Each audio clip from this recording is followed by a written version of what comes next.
We know from archaeological and literary evidence that the first religious texts embraced by Christians were individual documents which had not yet been brought together into a single authorized Bible, and that even once this process had begun, the collection used by one community could differ from that of another. We also know that there were a number of texts, and possibly many texts, which were eventually lost or deliberately destroyed. And later still, the Church grew into a number of separate entities, Catholic, Orthodox, Eastern, and eventually Protestant, which had their own ideas about what ought to be included in the Bible. So how and when did the chaotic situation of the Church's early years give way to the standard biblical canons that are in use by today's Christian churches? Though the story of the New Testament canon is long and complicated, there are a few themes that stand out. The first is that what is accepted as sacred scripture is what is commonly read, and in particular, what is read in public. This idea may go back to the traditional Jewish practice of reading the entire text of the Torah over the course of 3 years in ancient times and a single year today, along with a passage from the Nevi'im or prophets, which was chosen for its thematic similarity to the weekly portion of the Torah. Christian churches developed the practice of assembling lectionaries or books of readings, which in the case of the Catholic Church included both Old Testament and New Testament readings, while Orthodox communities focused on New Testament letters and gospel readings. We are told by the 2nd century Christian philosopher Justin. And on the day called Sunday, all who live in cities or in the country gather together to one place, and the memoirs of the apostles or the writings of the prophets are read as long as time permits.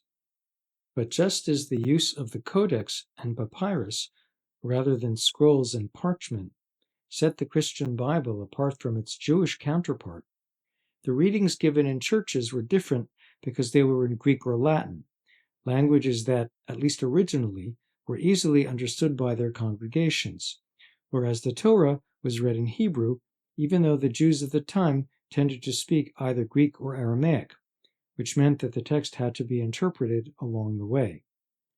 By the Middle Ages, of course, the Christians of Europe faced a similar situation, in the sense that they no longer understood the Latin in which their scriptures were written. Texts were also accepted into the New Testament canon because they seemed to demonstrate a clear line of tradition from the age of the apostles. But the works written after this era came to an end in around 100 CE were more problematic. They might have been highly admired, but they were not considered sacred as such. There were also many works which are now described as New Testament Apocrypha. These include other accounts of the crucifixion, dialogues with Jesus not found in the Gospels, stories about apostles other than Paul, and letters attributed to them which they may or may not have actually written. These apocryphal works were often rejected by the early church because they were thought to have been written by people other than the apostles themselves, or because they expressed ideas which were now considered heretical. This concern about heresy, in the sense of unacceptable beliefs about God and Christianity, developed in the late 1st and 2nd centuries CE among the communities that called themselves Orthodox, from the Greek for right thinking. It was also at this time that the Church's literature was first being reviewed and brought together into some sort of canon. So concerns about heresy influenced which works would be accepted and which would not.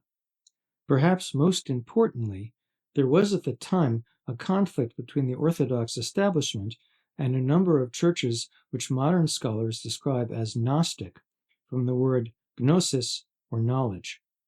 Though the beliefs of these groups varied from one to another, they tended to agree about the existence of some ultimate but secret knowledge, and an elite to whom it has been revealed, and that part of this knowledge is that the material world has been flawed ever since its creation by a demiurge or workman who botched the job.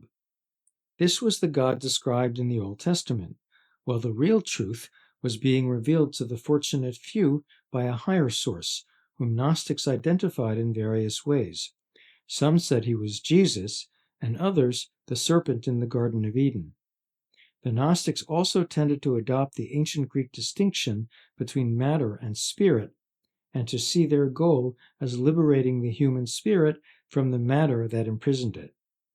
When the Orthodox churches decided to reject these groups, they also set aside any religious literature that seemed to reflect their opinions. Our primary sources of information for these Gnostic churches are the attacks launched against them by some of the early church fathers, and a trove of Christian texts found at Nag Hammadi in Egypt, where it had apparently been buried in the 4th century CE after the Egyptian bishop Athanasius published a letter prohibiting Christians from reading works which had not been accepted into the biblical canon.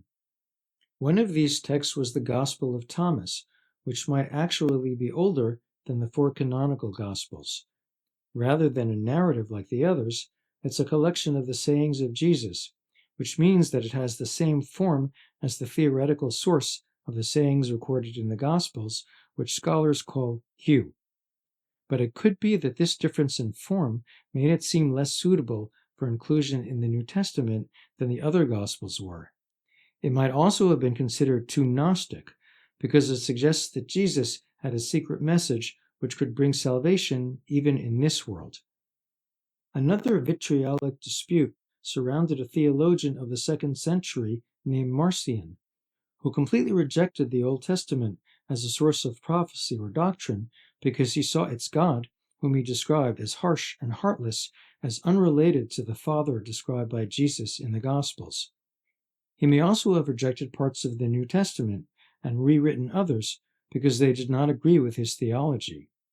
The Orthodox thinkers who responded to Marcion's ideas, which they saw as extremely heretical, were also very sensitive to any writings which seemed to support or leave room for his claims.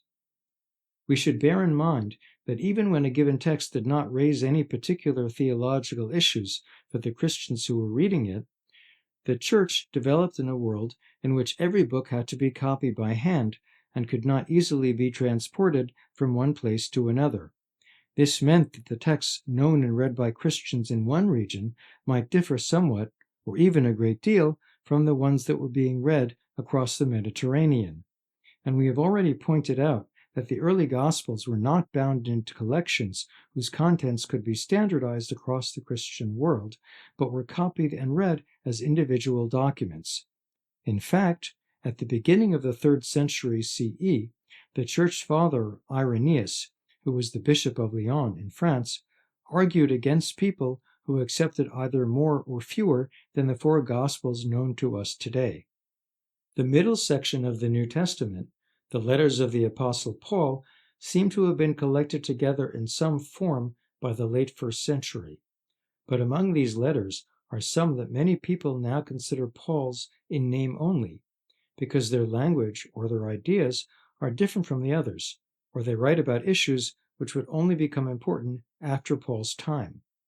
Among these contested letters are Ephesians, Colossians, 2 Thessalonians, 1 Timothy, 2 Timothy, and the Epistle to Titus. While the fathers of the Church, who did not have the analytical tools available to modern scholars, accepted all of these letters as genuine, they did call into question the letter to the Hebrews because it's written in a different style than Paul's letters and does not mention his name. Then there are the so-called pastoral letters, 1 Timothy, 2 Timothy, and Titus, which may have been accepted in ancient times for the very same reasons that they are now widely seen as later compositions. That is, because they were seen as hostile to heretics like Marcion and the Gnostics. And Marcion himself may have rejected them for the same reason. The New Testament canon also includes the Catholic letters, which were attributed to apostles like Peter and John, and to Jesus' brothers, James and Jude. Though their authenticity was questioned until at least the 4th century CE, they eventually became a part of the standard canon. The last book to be universally accepted was Revelation, which was dismissed by some of the Eastern churches until the 5th century CE. The reluctance of some Christians to accept it is understandable, given how different it is from the other books of the New Testament. It's the only apocalyptic book, meaning that it's concerned with the end of the world rather than the past and the present, as the other books of the New Testament are. And it's written in a very different style from the others, filled with fantastic imagery and mystical symbolism, which is very different from the more or less real world in which the rest of the books are set. In practice, the New Testament seems to have taken more or less the form we know today by the 3rd century CE. But the fact that during the first 300 years of the Church, a number of Christian authorities propose a set canon suggests that one did not exist for that entire time. And there were more significant differences between the Bibles of different churches, in Asia, in Europe, and elsewhere, than have existed ever since. For example, the churches of the Byzantine Empire, which succeeded the Roman Empire in the Eastern Mediterranean, accepted at the same time several lists of sacred books which did not entirely agree with one another. And the Greek church historian Eusebius, who lived in the 4th century, lists alongside the books of the Bible several which he describes as anti-legomena, or spoken against, meaning not that they were prohibited, but that not everyone in his community believed that they should be considered a part of the canon. These churches also had a more nuanced idea of sacred scripture than their Catholic counterparts did. They developed the idea of anagignoskomena, Greek for things well known, i.e., works which were apocryphal, they had been written by Jews in Greek, and so were not part of the Hebrew Bible, but were worth reading and were therefore included in church services.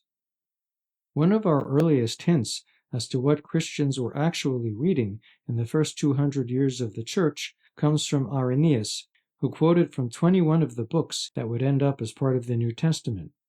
But he did not refer to Paul's letter to Philemon, the letter to the Hebrews, or 4 of the letters which were eventually attributed to James, Peter, John, and James's brother Jude. He also accepted as scripture the book called the Shepherd of Hermas, and the first letter of Clement, the Bishop of Rome.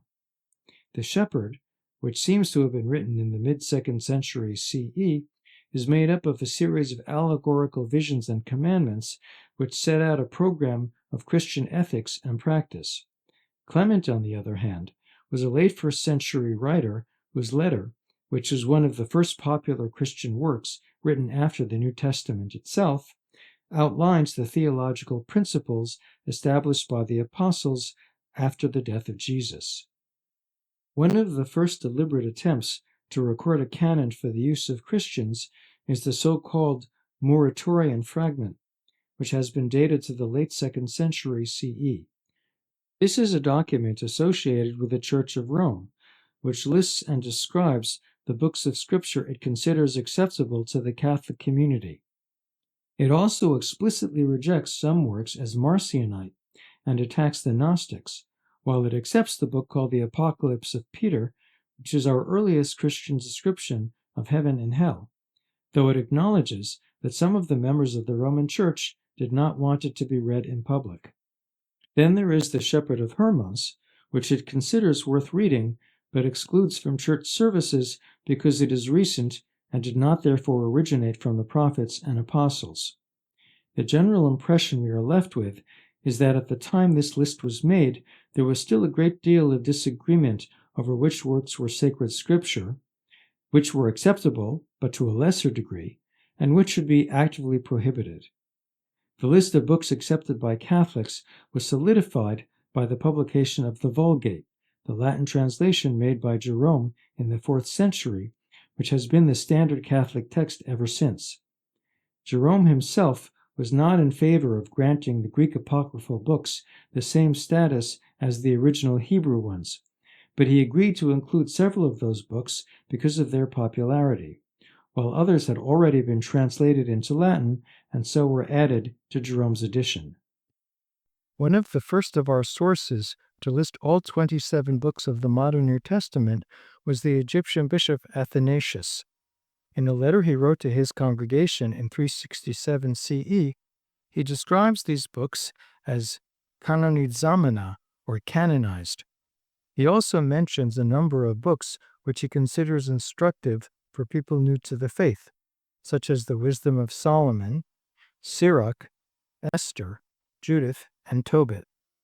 While all of these books would now be called apocrypha, the term we use to describe works written by Jews but not included in the Hebrew Bible, Athanasius reserves that term for works that are now considered New Testament apocrypha, which he considers heretical. These books, he says, were attributed to apostles like Peter and Paul in order to lend them respectability among Christian readers, which was certainly true of many of the works produced by Jewish and Christian groups during that era. He also includes some works from the post-apostolic period, such as the Shepherd of Hermas. The next major attempt to create a canon was a decree issued by Pope Gelasius I in the late 5th century, which, among other things, lists all of the books now considered part of the Bible by Christians, both the Old and New Testaments. Between the two are listed several of the common apocryphal books.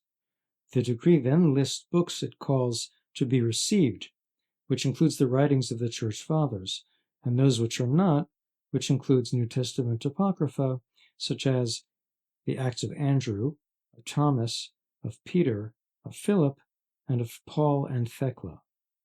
Beginning in the 4th century, there were a series of church councils, meetings of bishops held in various cities across the Christian world, at which rules were issued to settle questions of doctrine and theology, and these also decided on the content of the biblical canon.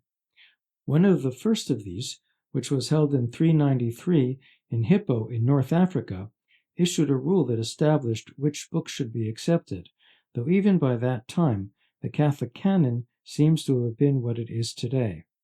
This council was led by the Bishop of Hippo, the theologian Augustine, who believed that decisions about the canon should be based on a consensus of the majority. This canon was periodically restated up until the Council of Trent in 1546, which insisted on reaffirming Catholic principles and doctrines in the face of the challenge posed to the European Church by the Protestant Reformation. In fact, the Council made a point of claiming that books like Judith and Tobit were no less sacred than the Old and New Testaments, in response to the position of Martin Luther, the German reformer, who had decided that they should have a secondary status in Protestant Bibles. Catholics came to call these books deuterocanonical, meaning that they were part of a secondary but still sacred canon. Luther promoted his version of the Bible by employing scholars to translate it into German, which was important because reformers like him believed that Scripture should be available to Europeans in their own spoken languages. He also had it translated from the original Hebrew and Greek, in line with the principle that Protestants should try to restore the ancient roots of the Church. The same ideology motivated the 39 articles issued by the new Church of England during the reign of Queen Elizabeth I in the second half of the 16th century. These articles were statements of faith meant to settle theological controversies among the various groups of English Protestants and to integrate the doctrines of other European reformers. Like Luther, the Church of England held that the Apocrypha was not regular scripture, but was still beneficial. Passages from the apocryphal books were included in the Book of Common Prayer, which was, and still is, used in the services of all Anglican churches. And like Luther's Bible, the King James Version of 1611 put into physical form the canon as it was now understood by Protestants. Both Luther's Bible and the King James Version were made possible not only by the ideology and the goals of Protestant reform, but by the recent invention of printing in Germany. This innovation meant that the contents of these books would now be permanently fixed, at least until the next edition, and could more easily reach an audience which was now increasingly able to read them. While even today there are differences among the Bibles of various independent churches, the Tewahedo Church of Ethiopia, the Armenian Apostolic Church, the Syriac Church, and the Russian, Greek, and Coptic Orthodox churches, the contents of the Christian Bible seem to have stabilized, at least for the foreseeable future. In our next lecture, we'll look at the history of Bible translation, from the Septuagint to the editions produced in the light of modern scholarship. Please remember to like and subscribe.